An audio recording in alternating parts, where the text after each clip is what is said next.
India எல்லா ஃபீல்ட்லயும் develop ஆகுற காரணத்தினாலேயே Donald ட்ரம்ப்புக்கு நம்ம மேல அவ்வளவு வன்மம்.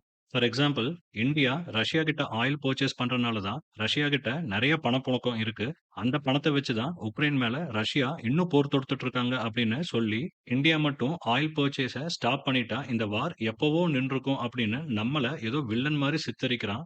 இதுவே யூரோப் கண்ட்ரீஸ பார்த்தா, இன்னும் ரஷ்யா கிட்ட இருந்து தான் எல்என்ஜிய இம்போர்ட் பண்ணிட்டு இருக்காங்க. எல்என்ஜி அப்படிங்கிறது liquefied natural gas.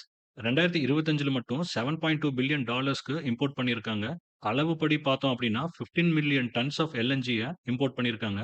Europe countries Russian ஆயில வாங்குனா மட்டும் அமெரிக்காக்கு பிரச்சனை இல்ல. அதுவே இந்தியா வாங்குனா நம்ம மேல டாரிஃப போட்டு தாக்குறாங்க. அமெரிக்கா மாரி டாமினேட் பண்ற சக்திய எல்லாம் சமாளிச்சு வந்தா தான் நம்மளும் ஜெயிச்சு டெவலப் ஆகுற அந்தஸ்துக்கு வர முடியும். அதுக்கு ஒரு பெஸ்ட் எக்ஸாம்பிள் நம்ம கண்ணு முன்னாடி நிக்கிறது சைனா தான். இந்த வீடியோல இந்தியா, குறிப்பா நம்ம common people as a citizen எப்படி புரோகிரசிவா போகணும், இந்த மாரி tariffs, taxes, foreign country influence பண்ணும்போது, கஷ்டமான காலத்துல எப்படி கவர்ன்மெண்ட் கூட உறுதுணையா இருந்து நம்மளும் டெவலப் ஆகி வேர்ல்ட் லெவல்ல பெட்டர் பொசிஷனுக்கு வரது அப்படிங்கிறது தான் இந்த வீடியோல கம்ப்ளீட்டா பார்க்க போறோம். இந்த வீடியோல 3 முக்கியமான விஷயத்த பார்ப்போம். ஃபர்ஸ்ட்டு, ரீசென்ட்டா வெனின்சுலாவ ட்ரம்ப் பிடிச்சது பிளஸ் அதோட காரணம். 2வது, கிரீன்லாண்ட ட்ரம்ப் பிடிக்க துடிக்கிறதுக்கான காரணம். 3வது, இந்தியாவ எப்படியாவது டாமினேட் பண்ணி அமெரிக்காவோட பெட்டு மாரி வச்சுக்கணும் அப்படிங்கிறது தான் ட்ரம்போட எண்ணம். அது ஏன்? அதிலிருந்து இந்தியா எப்படி மீள்றது அப்படிங்கிறது தான் கம்ப்ளீட்டா இந்த வீடியோல பார்க்க போறோம். ரீசென்ட்டா அமெரிக்கா வெனின்சுலாவ அட்டாக் பண்ணி, அந்த நாட்டு பிரசிடென்ட்ட அரெஸ்ட் பண்ணி, அவங்க நாட்டு ஜெயில்ல போட்டுட்டாங்க. யோசிச்சு பாருங்க, எந்த கண்ட்ரியாவது இன்னொரு கண்ட்ரி மேல இப்படி பூந்து அந்த நாட்டு பிரசிடென்ட்ட அரெஸ்ட் பண்ணி கொண்டு வர முடியுமா? அதுக்கு ட்ரம்ப் சொல்ற காரணம் வெனின்சுலால டெமோக்ரசி சுத்தமா இல்லையாமா. வெனின்சுலா நெறைய ட்ரக்ஸ அமெரிக்காக்குள்ள கொண்டு வராங்களாமா. அதனால அமெரிக்கன்ஸ் ட்ரக்ஸுக்கு அடிக்ட் ஆகி நாசமா போறாங்க அப்படின்னு ட்ரம்ப் இந்த மாரி காரணத்தையெல்லாம் சொல்றாரு. ஆனா, ரியாலிட்டில அங்க கிடைக்கிற ஆயில்னா யுஎஸ்ஏ என்ன வேணாலும் பண்ணும். ஈராக், ஈரான், குவைத் போன்ற அரேப் கண்ட்ரீஸ் எல்லாத்தையும் ஒரு வழி பண்ணி விட்டுட்டாங்க. இப்போ வெனின்சுலா. வெனின்சுலால கிடைக்கிற ஆயில் ரொம்ப டென்சிட்டி அண்ட் பியூரிட்டி அதிகம். இப்போ அந்த நாட்ட கேப்சர் பண்ணி ஒரு 50 மில்லியன் பேரல்ஸ் பெர் டே யுஎஸ்ஏக்கு கொண்டு போக போறாங்க. அந்த ஆயில பியூரிஃபை பண்ணி யுஎஸ்ஏ மார்க்கெட் பிரைஸ்க்கு அதர் கண்ட்ரீஸ்க்கு விக்க போறாங்களாமா. அப்ராக்ஸிமேட்டா ஒரு வருஷத்துக்கு முன்னாடி இந்தியாவும் நெறைய ஆயில் வெனின்சுலால இருந்து இம்போர்ட் பண்ணிட்டு இருந்தாங்க. யுஎஸ் வெனின்சுலா மேல சாங்ஷன் போட்டதுனால தான் நம்ம ரஷ்யா கிட்ட போனோம். இப்போ ரஷ்யா கிட்டயும் வாங்கக்கூடாதுன்னு நமக்கு பிரஷர் குடுக்குறாங்க. நம்ம, நம்ம கண்ட்ரிக்கு எது பெனிஃபிட்ன்னு பார்த்து வாங்குறதா? இல்ல இவன் போடுற ஆர்டருக்கெல்லாம் தலையாட்டிட்டு உட்கார்ந்துருக்கிறதா? ஆனா, யுஎஸ்ஏ வெனின்சுலா மேல சாங்ஷன் போட்டதுக்கு அப்புறமும் சைனா கெத்தா அத கேட்கவே இல்ல. அவங்க கிட்ட இருந்து தான் தொடர்ந்து ஆயில இம்போர்ட் பண்ணிட்டு இருந்தாங்க. ஆனா, இப்போ வெனின்சுலாவ யுஎஸ்ஏ கேப்சர் பண்ணதுனால சைனாக்கு ஆயில் சப்ளை பெரிய அடி வாங்கிருச்சு. சைனா இப்ப வேற கண்ட்ரிய இம்போர்ட்க்கு தேடிட்டு இருக்கு. சைனாக்கு இது ஒரு மிகப்பெரிய அடி தான். அவங்க நாட்டுல ஆயில் பிரைஸ் ஹைக் ஆகறக்கு நெறைய சான்ஸஸ் இருக்கு. ட்ரம்ப் செஞ்ச வேலையால. வெனின்சுலாவ தொடர்ந்து இப்போ ட்ரம்போட ஹிட் லிஸ்ட்ல இருக்கிறது கிரீன்லாந்து. கிரீன்லாண்ட எப்படியும் பிடிச்சிருவேன் அப்படின்னு மீடியால சொல்லிட்டு இருக்காரு. அது டிஃபென்ஸ் மூலம்னாலும் சரிதான், ஒரு கை பார்த்துருவேன் அப்படின்னு மிரட்டுறாரு. என்ன ஒரு அட்டூழிய பேச்சு இதெல்லாம்னு பாருங்க. சும்மா இருக்க கிரீன்லாந்து மேல யாராச்சும் ராணுவத்த வச்சு அட்டாக் பண்ணி கேப்சர் பண்ணுவாங்களா? கிரீன்லாண்டோட மொத்த பாப்புலேஷனே ஒரு 50,000 தான் இருக்கும். அந்த மக்களுக்கு ஒரு பணத்தாசை தூண்டில ஒண்ணு போட்டு பார்க்குறாரு ட்ரம்ப். அது என்ன அப்படின்னா, ஒரு நபருக்கு, அதாவது ஒரு சிட்டிசனுக்கு 10,000லிருந்து $1,00,000 குடுக்குறேன். எங்க நாட்டோட வந்து இணைஞ்சிருங்க அப்படின்னு சொல்லி பார்க்குறாரு. பாருங்க என்ன ஒரு அப்ரோச் இது அப்படின்னு. காசு குடுக்குறேன், எங்கூட வந்து சேர்ந்துருங்க. இத ஒரு பிச்சை மாரி எடுத்துக்கிறதா? இல்ல அடிமை மாரி ஒரு ட்ரீட்மெண்ட்டா? அப்படிங்கிறது தெரியல. வெனின்சுலாவ பிடிச்சு அங்க இருக்கிற ஆயில் எல்லாம் ஆட்டைய போட்டு வேற நாட்டுக்கு வித்து பணம் சம்பாரிச்சு, அந்த பணத்த கொண்டு போய் கிரீன்லாந்துக்காரங்களுக்கு குடுத்து, அவங்கள இவங்க நாட்டு கூட இணைக்கிறக்கான திட்டம். பழைய திட்டமா இருக்குல்ல. பெர்ஃபெக்ட்டா ஒரு பிசினஸ்மேன் என்ன பண்ணுவானோ, அத தான் ட்ரம்ப் வேர்ல்ட் ஃபுல்லா இப்ப பண்ணிட்டு இருக்காரு. கிரீன்லாண்ட்ல நெறைய ரேர் எர்த் மினரல்ஸ் இருக்கு. அதுதான் ட்ரம்ப ரொம்ப உறுத்துது. அது எப்படியாவது அவருக்கு வேணும். சைனா கிரீன்லாண்ட்ல நெறைய இன்வெஸ்ட்மென்ட் பண்ணியிருக்காங்க. அத எப்படியாவது ஸ்டாப் பண்ணணும். ரஷ்யா அண்ட் சைனாவோட இன்ஃப்ளூயன்ஸ் கிரீன்லாண்ட்ல நெறைய இருக்கு.